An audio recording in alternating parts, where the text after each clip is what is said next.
مولاي صل وسلم دائما أبدا على حبيبك خير الخلق كلهم. مولاي صل وسلم دائما أبدا على حبيبك. بسم الله الرحمن الرحيم. Assalamualaikum warahmatullahi wabarakatuh. Waalaikumsalam warahmatullahi wabarakatuh. Alhamdulillahirabbil alamin. Hamdan katsiran thayyiban mubarakan fih, mubarakan alaih kama yuhibbu rabbuna wa yarda. Asyhadu an la ilaha illallah wahdahu la syarikalah wa asyhadu anna Muhammadan abduhu wa rasuluh la nabiyya ba'da. Allahumma salli wa sallim ala sayyidina wa habibina wa maulana Muhammad wa ala alihi wa sahbihi ajma'in. Allahumma inna nas'aluka ilman nafi'a wa na'udzubika min ilmin la yanfa'. Allahumma la sahla illa ma ja'altahu sahla wa anta taj'alul hasna idza syi'ta sahla. Rabbi shrah li sadri wa yassir li amri wahlul 'uqdatam min lisani yafqahu qawli, amma ba'du. Para pemirsa yang berbahagia, alhamdulillah kita bisa bertemu kembali dalam acara pembelajaran bahasa Arab online. Kita sampai pada pertemuan ke-19, yaitu tentang nawasikhul ibtida, faktor-faktor atau amil yang bisa merubah mubtada. Ada amil atau faktor perubah yang itu adalah berupa al-fi'l, yaitu kana dan donna. Kana memiliki saudara-saudara, donna yang dikategorikan af'alul muqarabah itu juga memiliki saudara-saudara. Sedangkan amil nasikh atau faktor perubah yang berupa huruf itu adalah inna wa akhwatuha, inna dan saudara-saudaranya. Nah, pada pertemuan kali ini kita akan membahas tentang kana dan saudara-saudaranya. Para pemirsa yang berbahagia, kita tahu dan telah kita pelajari bahwa jumlah mufidah, kalimat sempurna dalam bahasa Arab ini ada dua macam. Ada jumlah mufidah yang disebut dengan jumlah ismiyah, kalimat nominal yang diawali oleh kata benda atau isim, sehingga isim yang diletakkan pada awal kalimat itu adalah disebut mubtada. Setelah mubtada ada khobar, sehingga jumlah ismiyah itu adalah kalimat sempurna yang terdiri dari mubtada dan khobar. Sedangkan jenis yang kedua adalah jumlah fi'liyah, yaitu kalimat verbal yang terdiri dari fi'il dan fa'il, kata kerja dan pelakunya.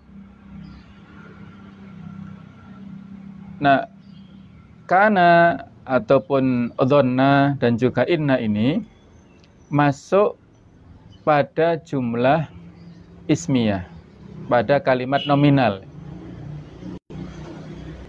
Masing-masing memiliki arti yang berbeda.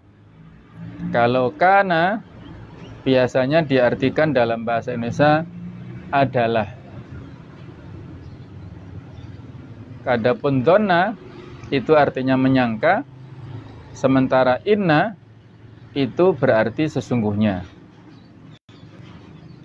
Antara masing-masing baik itu kana, dhonna, dan inna ini memiliki fungsi yang berbeda.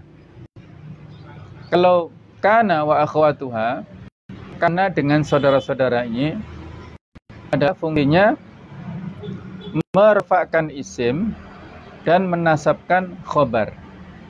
Tarfa'ul isma wa tansibul khobar.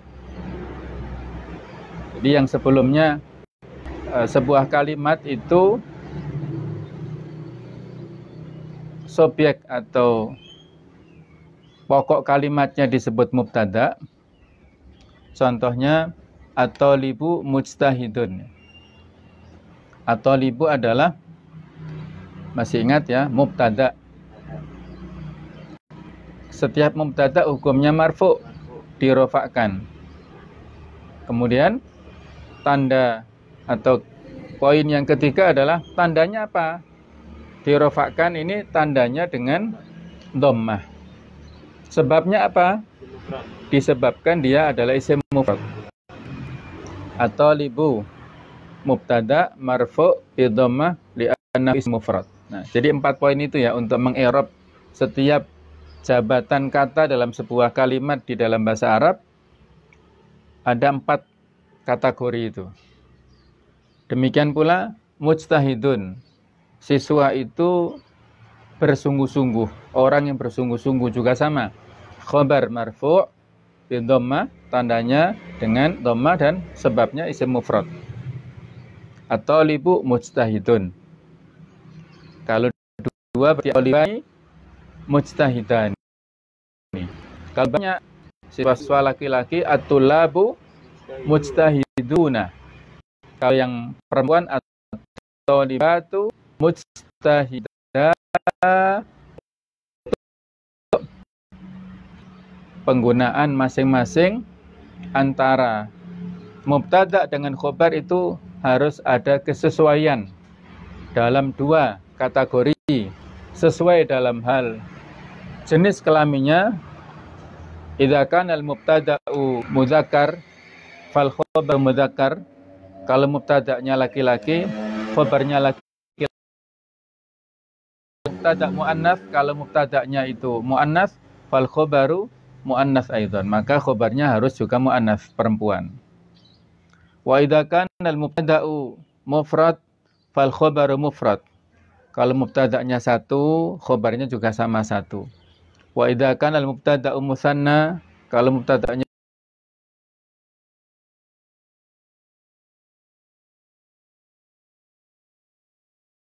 yaitu dalam hal jenis kelamin dan juga dalam hal bilangannya. Ketika kita sudah pahami dengan baik tentang posisi mubtada dan khobar ini, maka baru kemudian kita coba untuk memahami pola perubahan yang terdapat di dalam jumlah ismiyah, dalam kalimat nominal ini, yaitu dengan masuknya unsur perubah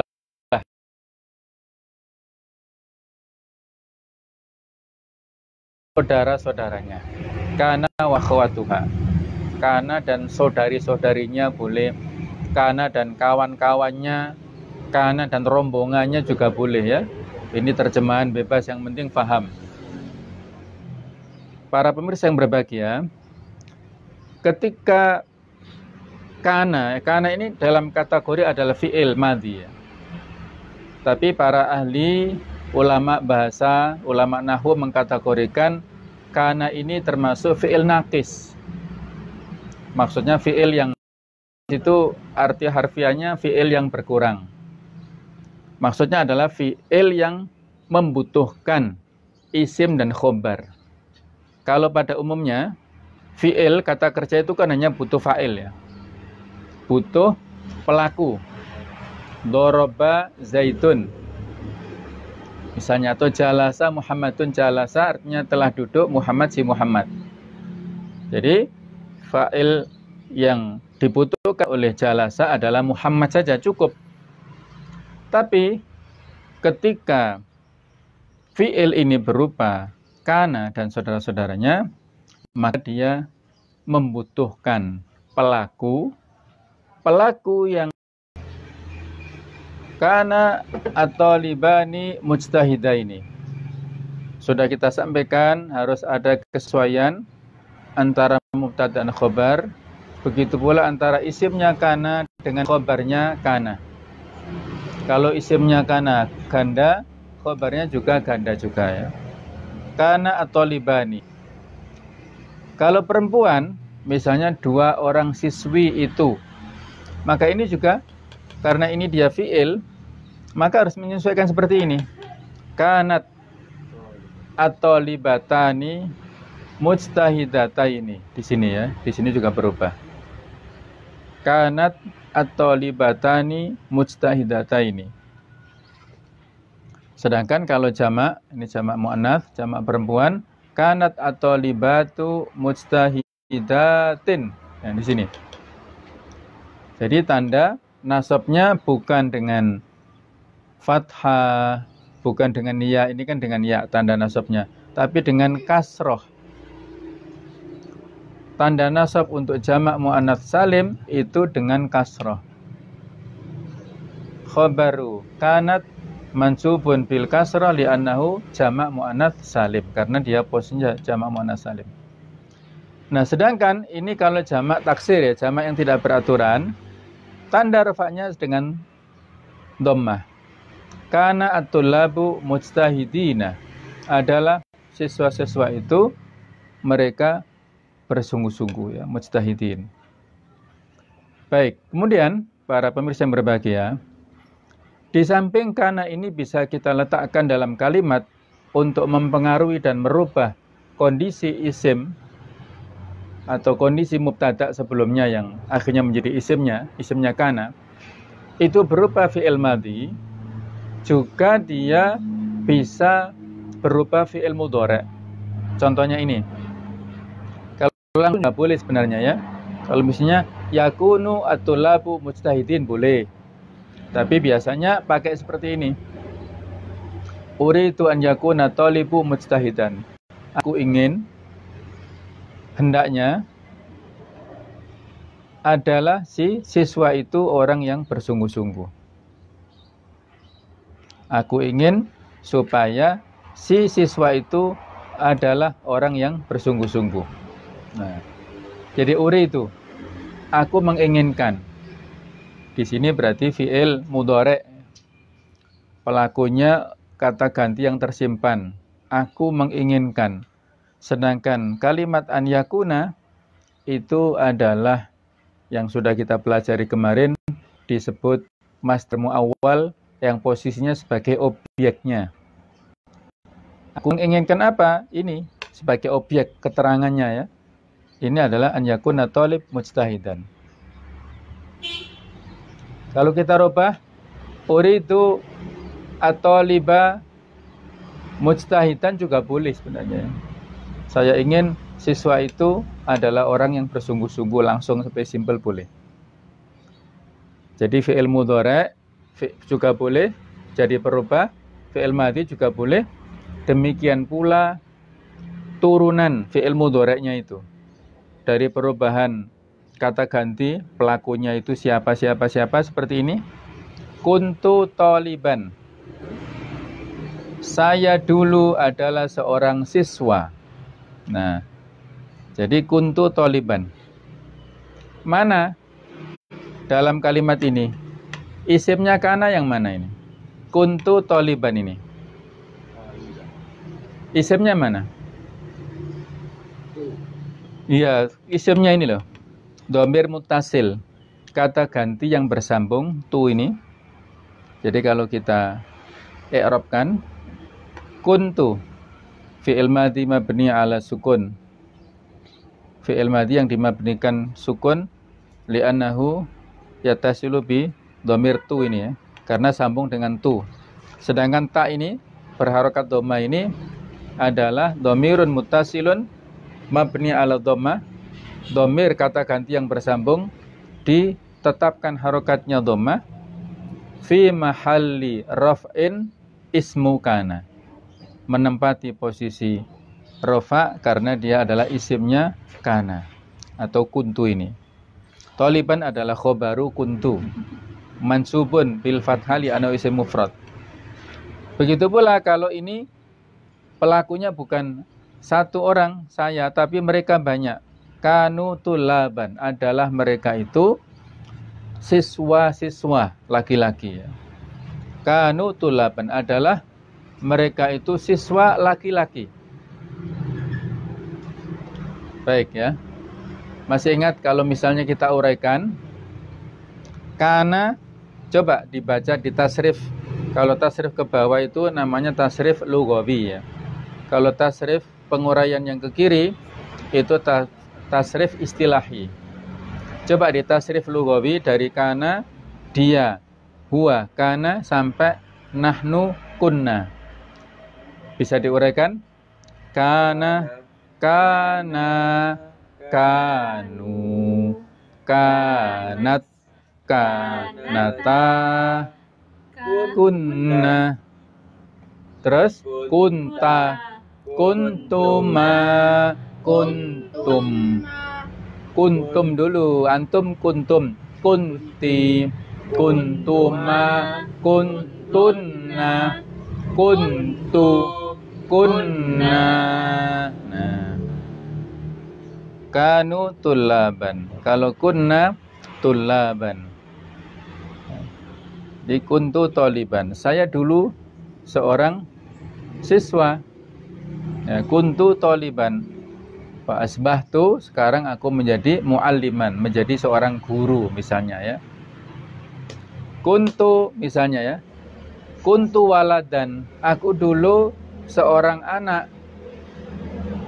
Wal'an asbahtu walidan, sekarang aku menjadi ayah. Nah, seperti itu ungkapannya ya. Asbaha juga sama, saudaranya karena ini ya. Karena ini mempunyai saudara-saudara yang banyak. Dia anak saudaranya banyak ya. Bukan hanya anak kembar tapi banyak. Ini contohnya. Saudara-saudaranya Kana itu bata. Bata itu mabit ya. Mabit itu menginap. Artinya melakukan pekerjaan pada waktu malam. Bata Muhammadun naiman. Muhammad bermalam sambil tidur. Saudara-saudara Kana ini banyak sekali. Ada bata. Bata itu berarti bermalam. Misalnya ya biasa yang kalau dipakai oleh orang-orang jamaah haji mabit ya. Bata yabitu ya, mabit bermalam. Bata Muhammadun naiman. Muhammad bermalam dalam keadaan tidur misalnya. Kemudian dolla itu terus menerus. Adha itu melakukan pekerjaan pada waktu pagi. Duha ya. Asbaha itu menjadi biasanya pada waktu pagi juga. Misalnya tadi sudah kita sampaikan, kuntu taliban wal'an asbahtu mualliman. Saya dulu seorang siswa, sekarang aku menjadi guru misalnya. Jadi asbahtu. Amsa itu menjadi pada waktu sore. Dalam hadis dikatakan tentang fitnah akhir zaman. Asbahar rajulu mu'minan wa yumsi kafiran. Ada seorang laki-laki yang pada waktu paginya itu muslim, sore harinya menjadi kafir. Wa amsa mu'minan wa yusbihu kafiran. Dia pada waktu sore itu dalam keadaan mukmin, paginya sudah murtad. Inilah fitnah akhir zaman ya, yang harus kita waspadai ya. Jadi asbaha pada waktu kabar di waktu pagi, amsa pada waktu petangnya. Kemudian soro, ini bukan doro tapi soro itu sama juga mirip asbaha tapi waktunya lebih fleksibel menjadi laisa, tidak. Laisa. Laisa tolibu kaslanan. Siswa itu bukan orang yang malas. Nah, jadi ada kaslan di situ ya. Kemudian mazala itu selalu. Dalam Al-Quran juga ada la yazalu. Cerita tentang permusuhan orang-orang kafir kepada orang-orang mukmin. Wala yazaluna yuqatilunakum hatta yaruddukum an dinikum in istata'u. Dan mereka itu orang-orang kafir terus-menerus memerangi kalian sampai menjadikan kalian itu murtad, meninggalkan agama Islam ini. Itulah kebencian dan permusuhan yang dilakukan oleh orang-orang kafir terus menerus, bukan hanya dulu, tapi sampai akhir zaman itu akan terjadi terus menerus. Permusuhan mereka tidak akan berhenti sampai menjadikan kita umat Islam ini murtad dari agama kita. Kalau tidak murtad, minimal kita meragukan kebenaran agama kita, minimal kita tidak punya loyalitas terhadap agama kita, dan seolah-olah yaitu kita dikondisikan untuk toleransi secara berlebihan, secara melebihi batas, ya. Bukan toleransi dalam hubungan kemasyarakatan, tapi toleransinya itu mengarah kepada pembenaran ajaran agama lainnya. Ini yang harus kita waspadai, ya. Wala yazaluna, dan mereka itu terus-menerus selalu yuqatilunakum, memerangi kalian, hatta yaruddukum an dinikum, sampai memurtadkan kalian dari agama Islam. Kalau tidak keluar dari agama Islam, paling tidak ragu terhadap ajaran Islamnya dan membiarkan agama lain dengan kepercayaannya. Itulah target mereka, ya. Mazalah itu ada dalam Al-Quran. Ma bariha, senantiasa, selalu. Ma fatiha ini jarang dipakai. Ma infaka juga sama. Ma dama ini juga sering. Ma dama itu terus menerus, selalu atau selama. Nah, ini contoh-contoh sebagian dalam Al-Quran, ya. Bisa kita buka nanti, kita cari latihannya. Carilah 5 contoh penggunaan kana wa akhwatuha dalam Al-Quran. Kunu qiradatan khasiin, Al-Baqarah ayat 65. Ini firman Allah Ta'ala kepada Bani Israel, ya.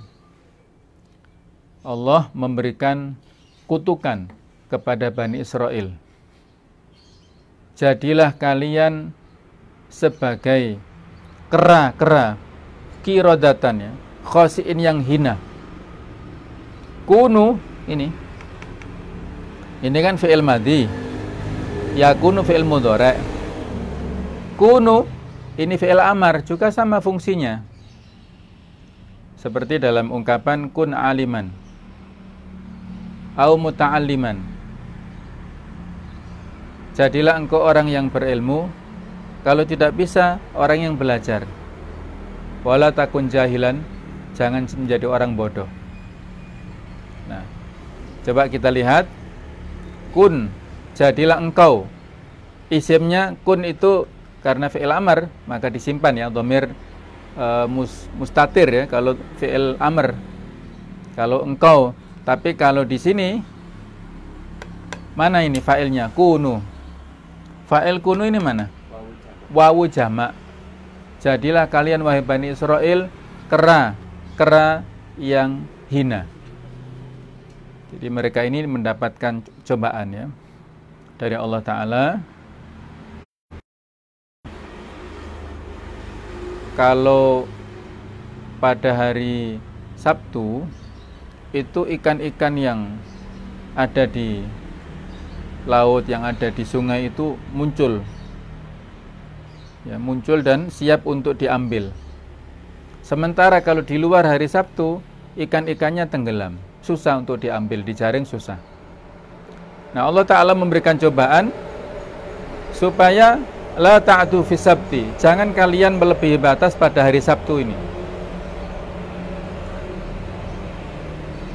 Jangan mengambil ikan, mengail ikan pada hari Sabtu. Ini cobaan dari Allah. Ternyata mereka awal-awalnya konsisten, ya, tidak melanggar larangan itu.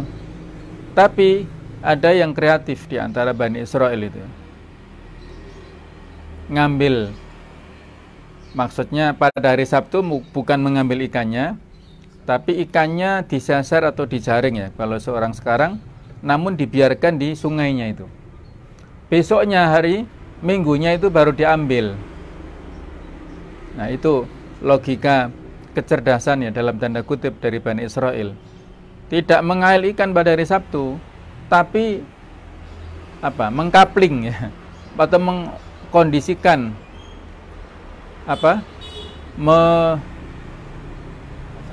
memasang perangkap pada hari Sabtunya, mengambilnya besok. Nah, ini tetap tidak boleh.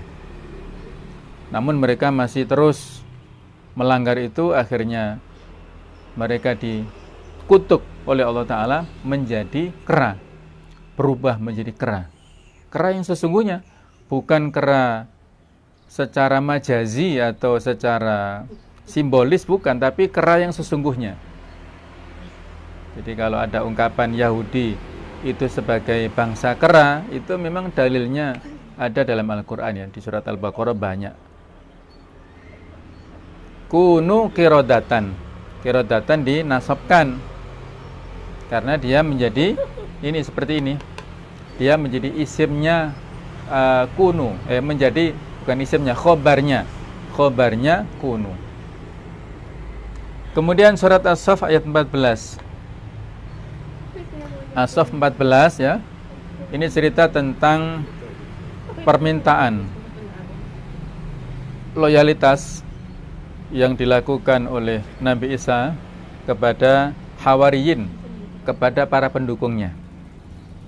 Jadi kalau para pendukung Nabi itu para sahabat, kalau para pendukung Nabi Isa itu Hawariyin, murid-muridnya Nabi Isa. Wa idh qala Isa ibnu Maryam lil hawariyina man ansari ilallah.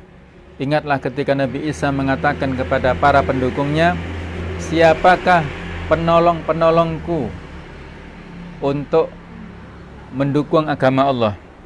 Maka para Hawariyun mengatakan, nahnu ansarullah, kami ini adalah penolong-penolong agama Allah.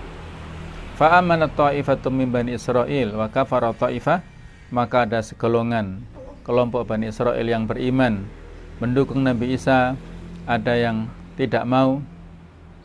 Fa'iyadna alladzina amanu ala aduwihim, maka kami berikan dukungan kepada orang-orang yang beriman di atas musuh-musuh mereka. Wa asbahu, ini ya, fa asbahu dhahirin, mereka menjadi kelompok menang, dhahirin ya, yang mendapatkan kemenangan, kesuksesan. Fa asbahu dhahirin. Nah, jadi ada kata-kata fa'asbahu. Mana isimnya asbaha? Isimnya asbaha mana? Wawu jama ini sama dengan ini. Bedanya kalau kunu itu fi'il amar, kalau asbahu ini fi'il madhi. Jadi asbahu wawu jama itu isimnya. Asbahu ya, yang domir mutasil di sini ya. Domir mutasil mabni ala sukun fi mahalli raf'in ismu asbaha. Sedangkan dhahirin khabaru asbahu mansubun bil ya li'annahu jama' mudzakkar salim. Contoh yang lain surat Al-Maidah ayat 96. Wa hurrima 'alaikum saydul barri ma tumtum huruma. Diharamkan ke atas kalian berburu binatang darat ma tumtum huruma, selama kalian dalam keadaan ihram. Jadi kalau kita ihram, baik itu untuk ibadah haji ataupun ibadah umroh, ada larangan-larangannya. Kalau sudah pakai baju ihram, itu ada sekian banyak larangan. Tidak boleh memotong kuku, memotong rambut, memotong bulu ketiak, bulu kemaluan, tidak boleh berjima dengan istri ya, tidak boleh berkata-kata cabul, nggak boleh memakai wangi-wangian, nggak boleh baju yang berjahit, dan termasuk tidak boleh melakukan perburuan. Tidak boleh berburu pada saat dia dalam keadaan ihram. Ini ma tumtum huruma. Ini dari kata-kata madama ini. Selama kalian dalam keadaan ihram. Mana, pertanyaannya ya, mana isimnya madama di sini? Mana? Domir tum. Domir tum ini ya, itu domir muttasil mabni ala sukun fi mahalli raf'in ismu madama, madumtum ini ya.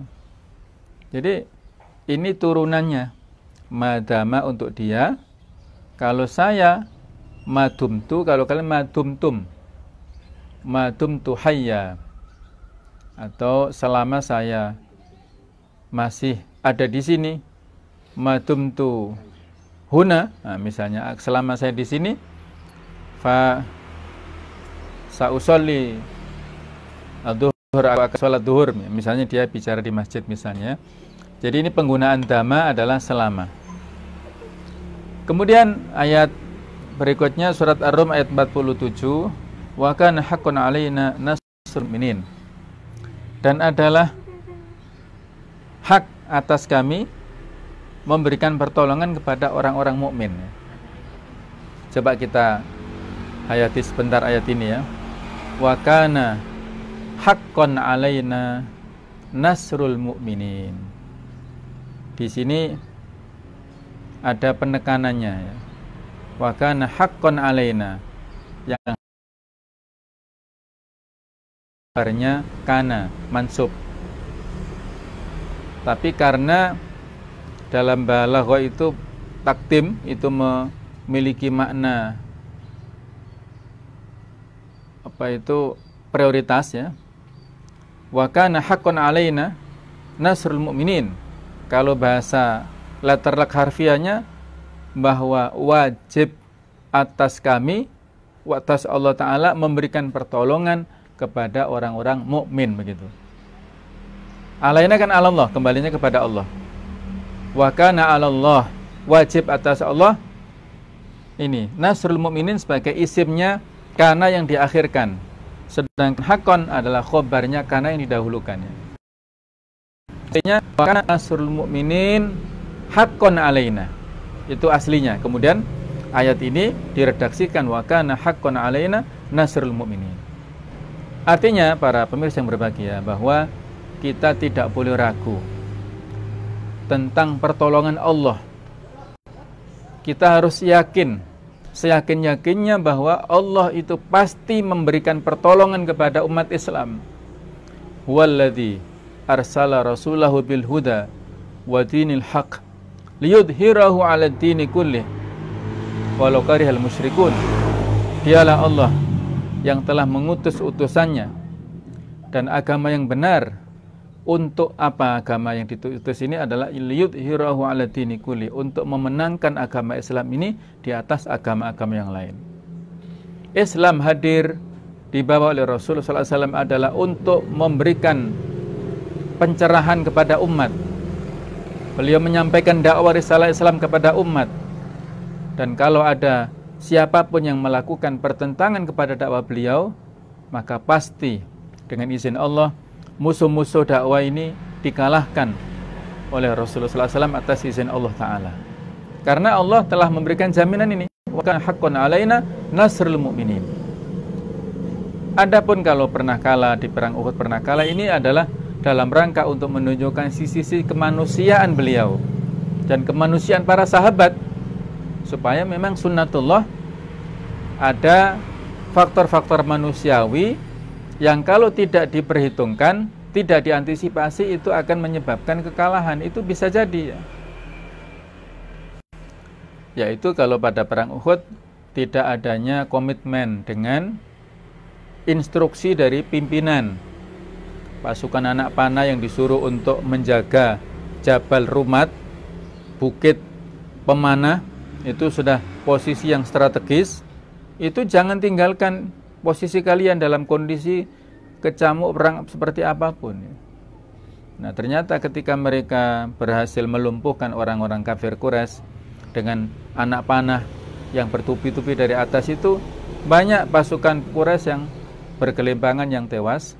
Mereka akhirnya tergoda untuk turun dari bukit untuk mengambil harta-harta rampasan perang itu. Maka Khalid bin Walid yang saat itu masih kafir menyelinap dari balik bukit dan mengambil alih Jabal Rumat yang sekarang masih ada diabadikan ya. Pada saat kita mengunjungi Jabal Rumah sana, Uhud di dekat Madinah sana, itu menguasai bukit itu dan memberondong pasukan anak panah Khalid ini kepada orang-orang muslim yang turun dari bukit itu ya. Inilah kecerobohan orang-orang muslim yang mana pada saat itu gugur kurang lebih 70 syuhada dari orang umat Islam. Di antaranya adalah paman Nabi sallallahu alaihi wasallam Hamzah bin Abdul Muthalib, ada juga Mus'ab bin Umair dan yang lain-lainnya ya. Baik, kalau kita yakin dengan pertolongan Allah, harus diimbangi dengan usaha manusiawi. Yakin mempertemukan antara takdir robbani, takdir dari Allah, dan ikhtiar insani, usaha manusiawi. Itulah akan menjadi hasil yang sukses. Seperti cerita bagaimana beliau Nabi sallallahu alaihi wasallam berhijrah dari Mekah ke Madinah ya. Beliau yakin pasti Allah memberikan pertolongan, tapi tetap beliau melakukan usaha, strategi, planning yang sangat rinci, job desk yang sangat rinci, pembagian tugas yang sangat rinci, sampai beliau sukses dari penjagaan ketat orang-orang kafir Quraisy ya. Inilah yang harus kita lakukan ya, melakukan keyakinan, memiliki keyakinan yang kuat, tapi diimbangi dengan usaha-usaha. Baiklah, itulah pada para pemirsa yang berbahagia, pembahasan kita pada kesempatan ini tentang Kana dan saudara-saudaranya. Silakan nanti dieksplor ayat-ayat yang ada dalam Al-Quran untuk menambah pemahaman kita terhadap materi seperti ini ya. Kita coba pilah-pilah ya, kemudian diidentifikasi mana isimnya. Isimnya Kana ini adalah rofa, kata benda yang jatuh sesudah Kana adalah menjadi isimnya, sedangkan keterangannya adalah khobar, itu menjadi mansub ya, dinasabkan, tandanya sesuai dengan posisi kata itu, apakah tunggal, ganda ataukah jamak. Saya kira itu, mudah-mudahan ada manfaatnya. Kurang lebihnya saya mohon maaf, saya ikhlas-ikhlasnya. Mudah-mudahan kita selalu bersabar dalam menuntut ilmu, terutama kajian bahasa Arab ini yang memang perlu kesabaran yang ekstra, berlipat ganda ya, untuk mempelajari bahasa ini dengan detail ya, dengan rinci, kemudian merutinkan latihan ya, pokoknya perlu kesabaran ekstra. Ketika kita tidak memiliki kesabaran dalam menuntut ilmu, maka silahkan kita nanti harus punya kesabaran dalam menghadapi ketidaktahuan atau kebodohan ya. Mumpung kita belum terlambat, tidak ada kata terlambat, maka marilah kita pelajari sedikit demi sedikit. Tulisan sudah saya share, ada perintah-perintah juga latihannya, monggo silahkan.